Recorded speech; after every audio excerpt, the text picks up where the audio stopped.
हिंदी साहित्य संपूर्ण घटना चक्र क्विक रिवीजन विद आरती शर्मा। दोस्तों, आपको मेरा चैनल पसंद आए तो इसे शेयर करें, लाइक करें, सब्सक्राइब करें।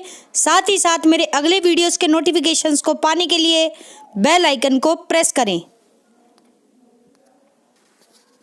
दोस्तों, आज हम करेंगे घटना चक्र का पार्ट 133। तो ध्यान दें, अगले प्रश्नों पर गौर करेंगे। दोस्तों, सोहत कर नवनीत लिए, सोहत कर नवनीत लिए, घुटरुन चलत रेणु तन मंडित, घुटरुन चलत रेणु तन मंडित, मुख दधी लेप किए, मुख दधी लेप किए। उपर्युक्त पंक्तियों में कौन सा रस है? तो ऑप्शन डी वात्सल्य रस। ठीक है, वात्सल्य रस है उपर्युक्त पंक्तियों में। ठीक, सोहत कर नवनीत लिए, नवनीत यानी मक्खन लेकर। ठीक है, घुटरुन चलत रेणु तन मंडित, घुटनों के बल चलते हैं, मुख दधी लेप किए, मुंह पर दही लगाकर। ठीक है, तो श्री कृष्ण की बात हो रही है। टीजीटी परीक्षा 2004 का प्रश्न है, वात्सल्य रस है इसमें। कौन सा रस? वात्सल्य रस है। व्याख्या देखते हैं, व्याख्या देखते हैं दोस्तों। जब अपने या पराये बालक को देखकर या सुनकर उसके प्रति मन में एक सहज आकर्षण या बाल रति का भाव उमड़ता है तो वहाँ वात्सल्य रस होता है। क्या होता है? वात्सल्य रस होता है। जब अपने या पराये बालक को देखकर या सुनकर उसके प्रति मन में एक सहज आकर्षण या बाल रति का भाव उमड़ता है तो वहाँ वात्सल्य रस होता है। प्रस्तुत पंक्तियों में श्री कृष्ण के रूप का वर्णन करते हुए यह कहा गया है कि वे घुटनों के बल चलने लगे हैं। किसके बल? घुटनों के बल चलने लगे हैं। कौन? श्री कृष्ण। उनके हाथों में मक्खन है। क्या है? मक्खन है। मुंह पर दही लगा है, मुंह पर दही लगा है। शरीर मिट्टी से लिपटा हुआ है। और शरीर किससे पूरा सना पड़ा है? यानी लिपटा हुआ है मिट्टी से। यहाँ पर उनके आकर्षक रूप का वर्णन है। ठीक है, तो इसीलिए यहाँ पर जहाँ भी बालक के आकर्षक मनमोहक बाल जीवन का चित्रण हो दोस्तों, तो वहाँ वात्सल्य रस होता है। ठीक है, और सूरदास वात्सल्य रस के कवि हैं और ये पंक्तियां सूरदास की हैं। ठीक है, अगला प्रश्न है, ध्यान दें। मेरी भव बाधा हरो, मेरी भव बाधा हरो, राधा नागरी सोई, राधा नागरी सोई, जातन की झाई परे, जातन की झाई परे, श्याम हरित दुति होई, श्याम हरित दुति होई। उपर्युक्त पंक्तियों में कौन सा रस है? तो दोस्तों ऑप्शन ए भक्ति रस है। ठीक है, तो यहाँ पर क्या कह रहे हैं? जातन की झाई परी, झाई मीन्स परछाई पड़े। ठीक है, श्याम हरित दुति होई, और वो किस रस में डूब जाता है? किस रंग में? श्याम रंग में। ठीक है, यानी श्री कृष्ण के रंग में। तो मेरी भव बाधा हरो, राधा नागरी सोई, जातन की झाई परे, श्याम हरित दुति होई। तो इस पंक्ति में, इन पंक्तियों में भक्ति रस है। प्रश्न की व्याख्या देखते हैं दोस्तों, ध्यान दें। प्रस्तुत पंक्तियों में भक्ति रस है। कौन सा रस? भक्ति रस है। बिहारी मूलतः श्रृंगारी कवि हैं। कौन से कवि? श्रृंगारी कवि हैं। उनकी भक्ति भावना राधा कृष्ण के प्रति है। किसके प्रति? राधा कृष्ण के प्रति भक्ति भावना है। किसकी? बिहारी की। तो मैंने अभी प्रश्न में गलत बता दिया था दोस्तों। अच्छा, वो दूसरा प्रश्न था। ठीक है, ये प्रश्न जो है वो पिछला प्रश्न था, वो सूरदास की ही पंक्तियां हैं। ठीक है, गलत नहीं बताया था, सही है।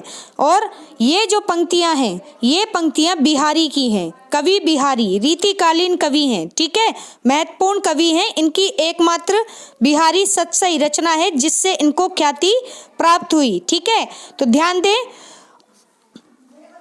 तो बिहारी कैसे कवि हैं? श्रृंगारी कवि। इनकी भक्ति भावना राधा कृष्ण के प्रति है और वह जहाँ तहाँ ही प्रकट हुई है, कहीं कहीं प्रकट हुई है सतसई के आरंभ में। यानी बिहारी सतसई के आरंभ में मंगलाचरण का उपर्युक्त दोहा राधा के प्रति उनके भक्ति भाव का ही परिचायक है। ठीक है, तो ये दोहा सतसई के आरंभ यानी कि जो बिहारी सतसई रचना है इनकी, बिहारी की, उस रचना के शुरुआत में जो मंगलाचरण है उसमें दिया गया दोहा है। ठीक है, जिसमें राधा के प्रति उनके भक्ति भाव का ही परिचायक है।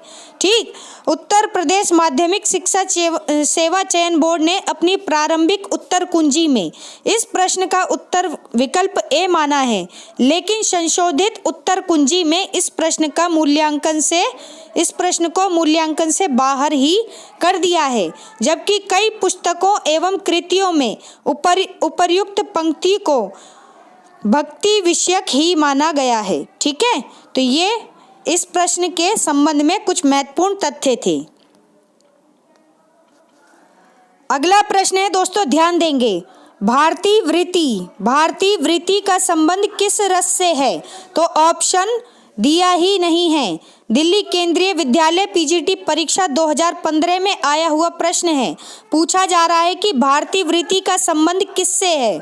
तो ऑप्शन में दिया ही नहीं है जो इसका उत्तर है। ठीक है, तो ये सारे ऑप्शन, ठीक है, अभी हम देखते हैं व्याख्या में क्या क्या है ऑप्शन। श्रृंगार, वीर, करुण या अद्भुत, तो कौन सा रस है ये पूछा जा रहा है। ठीक है, तो फिर से देखते हैं, इसकी व्याख्या देखेंगे, गौर करें दोस्तों, गौर करेंगे दोस्तों व्याख्या पर। भारतीय वृत्ति का सामान्य अर्थ है, क्या है? वाग व्यापार। भारतीय वृत्ति का सामान्य अर्थ है वाग व्यापार। प्रस्तावना में भारतीय वृत्ति होती है, किसमें? प्रस्तावना में भारतीय वृत्ति होती है। इसका आशय यही है कि प्रस्तावना में वाग व्यापार की प्रधानता प्रयोजनीय होती है। ठीक है, तो किसी पुस्तक की, किसी रचना की प्रस्तावना में भारतीय वृत्ति होती है और इसका अर्थ होता है वाग व्यापार। ठीक है, आगे देखते हैं, आचार्य भरत मुनि ने वृत्तियों को काव्य माताएं की संज्ञा दी है। इंपॉर्टेंट क्वेश्चन बन सकता है दोस्तों, ध्यान से सुनेंगे। आचार्य भरत मुनि ने वृत्तियों को काव्य माताएं की संज्ञा दी है। आचार्य विश्वनाथ ने इसका समर्थन किया है, किसका? भारतेंदु जी का। ठीक है, ये वृत्तियां 4 प्रकार की हैं। कितने प्रकार की हैं? 4 प्रकार की हैं। कौन कौन सी? सात्वती वृत्ति, भारतीय वृत्ति, कैशिकी वृत्ति है, ये कौशिकी नहीं है, कैशिकी वृत्ति और आर्भटी वृत्ति। तो 4 प्रकार की वृत्ति होती हैं दोस्तों, सात्वती वृत्ति, भारतीय वृत्ति, कैशिकी वृत्ति, आर्भटी वृत्ति। ठीक है, इनके बारे में आगे बढ़ते हैं, गौर करेंगे दोस्तों। सबसे पहले है कैशिकी वृत्ति। ठीक है, यहाँ पर क्रम ऊपर नीचे है, देख लेते हैं, कोई बात नहीं। कैशिकी वृत्ति क्या होती है? तो सबसे पहले यह बड़ी मनोहर वृत्ति होती है। कैसी वृत्ति? मनोहर वृत्ति है। इसका संबंध श्रृंगार और हास्य से है। किससे है? श्रृंगार और हास्य से। इसकी उत्पत्ति सामवेद से मानी गई है। किससे मानी गई है? सामवेद से कैशिकी वृत्ति की उत्पत्ति मानी गई है और कैशिकी वृत्ति का संबंध श्रृंगार और हास्य से है और ये बड़ी मनोहर वृत्ति है। ठीक है, तो ये बात पता चल गई। अब देखते हैं सात्वती वृत्ति। सात्वती वृत्ति क्या होती है? इस वृत्ति का संबंध शौर्य, दान, दया, दाक्षिण्य से है। किससे? शौर्य, दान, दया, दाक्षिण्य से है। आगे देखें दोस्तों, इसमें वीरोचित कार्य रहते हैं। कैसे? वीरोचित कार्य। ठीक है, इसका संबंध वीर रस से है। किससे? सात्वती वृत्ति का संबंध वीर रस से है। ठीक है, ध्यान से सुने। इस वृत्ति के संबंध में शौर्य, दान, दया, दाक्षिण्य, ठीक है, ये एक वीर के गुण हैं। ध्यान रखें, शौर्य, दान, दया, दाक्षिण्य, ठीक है, ये सभी किससे संबंधित हैं? सात्वती वृत्ति से। और इसमें क्या होता है, वीरोचित कार्य रहते हैं। ठीक है, और यह वीर रस से संबंधित है। इसमें थोड़ा रौद्र और अद्भुत रस का भी समावेश रहता है। किसमें, सात्वती वृत्ति में। ठीक है, तो रौद्र और अद्भुत रस का भी समावेश रहता है। फिर है दोस्तों आर्भटी वृत्ति। आर्भटी वृत्ति, ठीक है, ध्यान से सुनेंगे। माया इंद्रजाल, माया इंद्रजाल, संग्राम, क्रोध, संघर्ष, आघात प्रतिघात, आघात प्रतिघात और बंधन आदि से युक्त यह वृत्ति रौद्र रस के वर्णन में काम आती है। ठीक है, तो आर्भटी वृत्ति रौद्र रस के वर्णन में प्रयोग होती है, पहली बात। ठीक है, अब इसमें क्या क्या होता है, तो माया इंद्रजाल, संग्राम, क्रोध, संघर्ष, आघात प्रतिघात और बंधन आदि, इन सभी से युक्त होती है आर्भटी वृत्ति। ठीक है, आगे देखते हैं। इस वृत्ति की उत्पत्ति अथर्ववेद से बतलाई जाती है। ठीक है, यानी कि अथर्ववेद से उत्पत्ति हुई है आर्भटी वृत्ति की, और आर्भटी वृत्ति का संबंध रौद्र रस से है। ठीक है, ये दो बातें बहुत ज़्यादा महत्वपूर्ण हैं, तो ध्यान रखेंगे आप। ठीक है, अगला देखते हैं। आगे देखें, ध्यान दें। भारतीय वृत्ति, भारतीय वृत्ति जिससे संबंधित ये प्रश्न आप पढ़ रहे हैं। ठीक है, तो भारतीय वृत्ति, इसमें स्त्रियां वर्जित रहती हैं। भारतीय वृत्ति में स्त्रियां वर्जित रहती हैं। इसका संबंध पुरुष नटों या भर्तों से है। किससे, पुरुष नटों या भर्तों से है, इसलिए भी यह भारतीय कहलाती है। ठीक है, तो यानी भारतीय वृत्ति में स्त्रियां वर्जित हैं, पुरुष नट और भर्तों से ही इसका संबंध है, इसीलिए इसको भारतीय वृत्ति कहा जाता है। ठीक है, इसका संबंध शब्दों से है। किससे, शब्दों से संबंधित है ये। आगे देखते हैं। साहित्य दर्पणकार, साहित्य दर्पणकार किसकी पुस्तक है, साहित्य दर्पण, आचार्य विश्वनाथ त्रिपाठी की। ठीक है, तो उन्हीं के संबंध में कहा जा रहा है कि साहित्य दर्पणकार का मत है कि सब रसों में भारतीय वृत्ति काम आती है। सभी रसों में भारतीय वृत्ति काम आती है। आचार्य भरत मुनि ने उसका संबंध करुण और अद्भुत से बतलाया है। आचार्य भरत मुनि ने भारतीय वृत्ति का संबंध करुण और अद्भुत रस से बतलाया है। इसके विषय में भारतेंदु जी लिखते हैं। क्या लिखते हैं भारतेंदु, तो ध्यान से सुने कि यह केवल विभत्स में ही काम आती है। ठीक है, भरत मुनि ने करुण और अद्भुत रस से इसका संबंध बतलाया है, जबकि भारतेंदु ने केवल विभत्स रस में ही इसका प्रयोग बताया है। ठीक है, भारतीय वृत्ति का संबंध नाटक के आरंभिक कृत्यों से भी रहता है।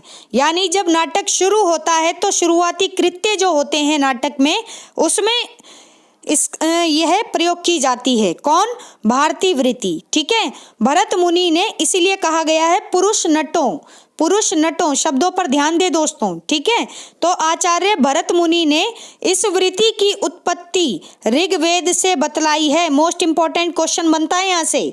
ठीक है, पूछा जा सकता है कि भारतीय वृत्ति का संबंध किस वेद से है या इसकी उत्पत्ति किस वेद से हुई है, तो आप बताएंगे ऋग्वेद से हुई है। ठीक है, वृत्तियों का रसों से संबंध बतलाने वाला श्लोक इस प्रकार है। फिर से सुने, वृत्तियों का रसों से संबंध बतलाने वाले श्लोक इस प्रकार हैं। क्या है दोस्तों, श्रृंगारे कैशिकी वीरे सात्यवत्यार भट्टी पुनः। ठीक है, ये श्लोक है, अपनी स्क्रीन पे देख सकते हैं आप। ठीक, पूरा श्लोक देखें दोस्तों। श्रृंगारे कैशिकी वीरे, श्रृंगारे कैशिकी वीरे सात्यवत्यार भट्टी पुनः। ठीक है, श्रृंगारे कैशिकी वीरे सात्यवत्यार भट्टी पुनः रसे रौद्रे च विभत्से, रसे रौद्रे च विभत्से वृत्ति सर्वत्र भारती, वृत्ति ही सर्वत्र भारती। तो ये वृत्तियों क्या है, वृत्तियों का रसों से संबंध बतलाने वाला श्लोक है। ठीक है, ध्यान रखें, वृत्तियों का रसों से संबंध बतलाने वाला श्लोक है। ठीक, तो दोस्तों हमारा आज का ये वीडियो यहीं समाप्त होता है। Thanks for watching. अगर आपको मेरे वीडियोस पसंद आ रहे हैं तो इन्हें लाइक करें, शेयर करें, मेरे चैनल को सब्सक्राइब करें, साथ ही साथ मेरे वीडियोस के अगले नोटिफिकेशंस को पाने के लिए बेल आइकन को प्रेस करें। धन्यवाद दोस्तों।